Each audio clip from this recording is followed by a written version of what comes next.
Today, I will take you through the 5-step process that I have created and also use to this day. So while starting out in product photography, I worked upon multiple projects, and believe me, I made a lot of mistakes, some even serious ones. And these 5 steps are the result of several revisions based on those learnings. So watch this video till the end and hopefully you would avoid the same mistakes that I did. My journey through hell started from the very beginning. I tried to shoot whatever was lying around the house. I did not have a plan. I did not think about what product I love, what product would suit my shooting style. Which brings me to the first step is finding a niche. It's important to look at product photography as a long-term business and plan accordingly. Choosing a niche is the first step of that business. You need to present yourself as a specialized photographer in a particular category, and that's what brands are looking for. Choosing a niche is important, and this was my first learning. I simply did not have a niche. I thought that I could put together a portfolio of different types of products. My portfolio included skincare, baby toys, shoes, jewelry, watches, and whatnot. These are some of the things that you would generally find in a household with a small child. And even if brands took a look at my portfolio, it would be difficult for them to understand my niche and my specialization. And believe me, I also sent it to a lot of brands. It's not a surprise that I did not get any reply. So the impression that my portfolio gave was that I was a jack of all trades and master of none. The other reason of choosing a niche is that you can only create beautiful photos if you love them. If you love a product, if you love wearing your shoes, if you love wearing watches, if you love driving fast cars, you will probably have a lot of fun and joy in shooting all those products. And when you have fun in doing something, the end result is quite good. If you are still struggling with choosing a niche, do like this. Think about the things that you can buy without thinking too much. That gives you joy. Chances are that that is your niche. So now that you have chosen a niche, the next step is to find products to shoot. Now this is something I actually did right. I went around in my house looking for things that I already own and used them as subjects.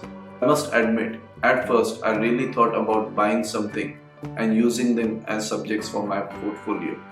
However, I came to my senses when I figured that it would be very expensive. The second problem is that you don't know what you are getting into in product photography or in any business whatsoever. So spending so much money can actually be a bad idea if you get burned out or tired from that industry. At that point, you would have spent a lot of money on things you didn't need in the first place. So I would really recommend using things in your house as subjects for your portfolio if you are starting out. Once you get up and running and get some clients, then you can buy things. So for example, my niche is fashion and accessories. So I found some shoes, perfumes and watches that we own and use them as subjects for my photos. You can do the same with your niche. Before you start shooting, you need to understand the brand and the marketing behind the product. After you have chosen products, I would really encourage you to research on them. This was my second biggest learning from this debacle. So this was the biggest problem with my portfolio. It did not simply connect with the brands. The photos could not relate to the products that they were shot for. Why was that? Because I did not do enough research on the product. So go to the brand's website, go to Instagram and Pinterest and look for inspirations. Follow established photographers and see how they have shot similar products. Try to see what type of photos do brands use for the same products on their websites. You can also go through Google Images and look for inspiration for similarly styled products. So while looking for inspiration on different platforms, choose the photos that suit your shooting style and make a collection of all of them. And then as a last step, create a mood board. A mood board is a collection of photos of a certain product and some keywords that define that product and brand. A mood board basically helps you understand what a brand and product is all about and define a shooting style for that photo shoot. Also, if you are interested to know about my research process and how I go about finding details about a brand and product before the photo shoot, be sure to check out this video where I share all the process in the styling section.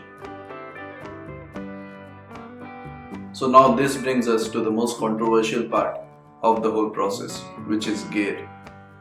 This is something that puts off a lot of people. It doesn't matter really what your budget is. In fact, let me tell you this, it doesn't even matter what camera you use. There have been established photographers who work with big brands, and you know what? They use their iPhones or their smartphones. So, the main thing you need to understand about product photography is the only important thing is light.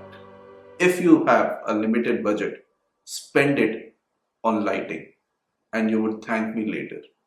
I did a big mistake by shooting all of my portfolio with cheap $30 Amazon lights. Remember the $30 softboxes that I mentioned earlier? Yes, those. And I regret it so much. The lighting in nearly all of my photos was so bad. I had to do a lot of work in post-production. Those lights were not powerful enough to give a good light.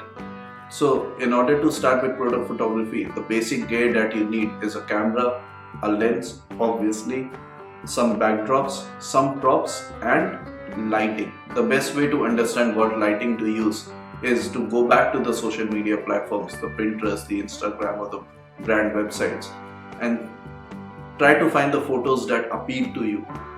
Do harsh light photos with colorful backgrounds appeal to you, like they do use in skincare? Or does soft lighting speak to you, like you see on the edges of a wine bottle or watches, for example? See what lighting works for you and then go ahead and buy the lighting that you want.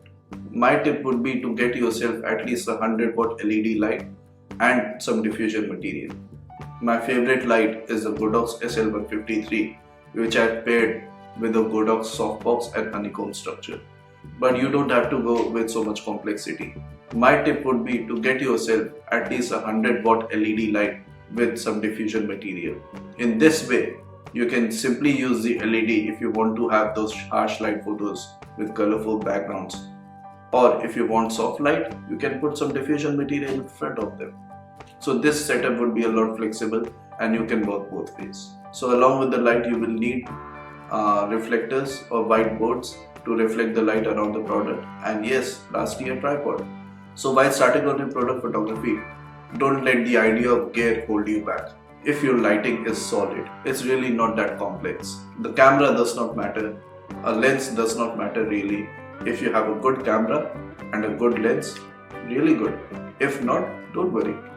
If you still want a tip on the camera and lens to use, get yourself any APS-C crop sensor camera and pair it with a zoom lens. The zoom lens is for you to decide what focal length are you comfortable with. By the way, if you don't want to waste your time looking at Amazon for hours and hours and searching for the perfect equipment, I have shared the details of all the equipment that I use in the description below. Feel free to check them out. All the links are affiliate links. If you buy them, I'll get some money, although very small. So I will really encourage you to buy all the equipment in bulk and also make me a millionaire. If you make me a millionaire, probably I'll get a bigger studio. So now that you have a niche, you have all the products you want to shoot, you have a mood board ready, and you also know what lighting to use, the last step is really to practice.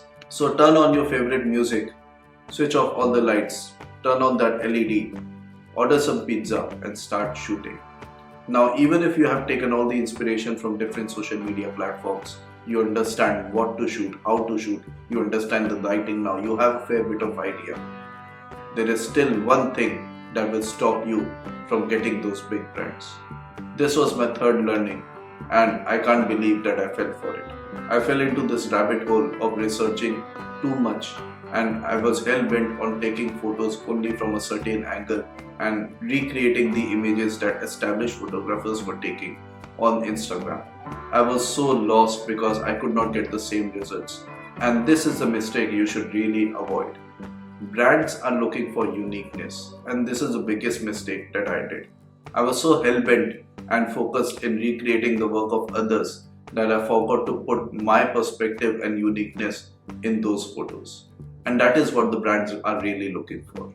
So I would really encourage you to use the inspiration photos on the mood board as they are, only inspiration. Do not recreate those work. Practice different angles and lighting setups with the same product. Spend time on a product and see how it behaves in certain light from different directions.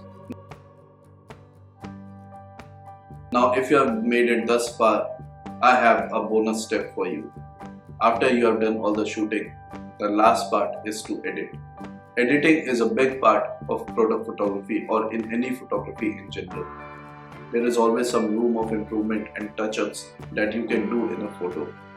You can use a lot of editing softwares for this, like Capture One, Lightroom or Photoshop. Now when you are starting out, I would really encourage you to keep editing at a minimum. Try to avoid editing as much as possible and only do minimum touch-ups.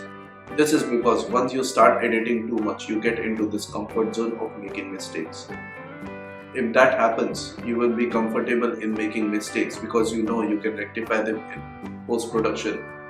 But in reality, post-production can take a lot of time, and so it's important to minimize mistakes as much as possible during the photo shoot so that you can save time on post-production. However, it's always good to know some tips and tricks and basics of editing.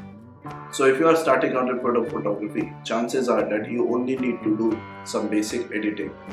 Photoshop has a huge learning curve even for basic editing, and so you will find yourself wasting a lot of time struggling with the tool. Instead, if you want to do some basic editing, you can use Lightroom or Capture One for that.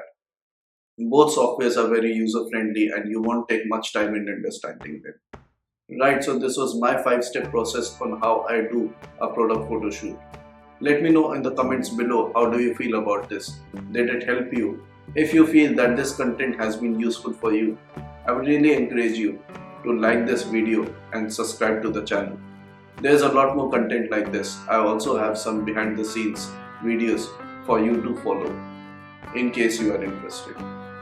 Product photography is a very powerful tool just because it simply can drive sales up. So I would really encourage you to take your time, research and understand the basics. Practice with a lot of lighting and come back strong and create that awesome portfolio that can drive sales up and attract big clients. I wish you a good day. Keep shooting, keep being creative, and until next time, bye.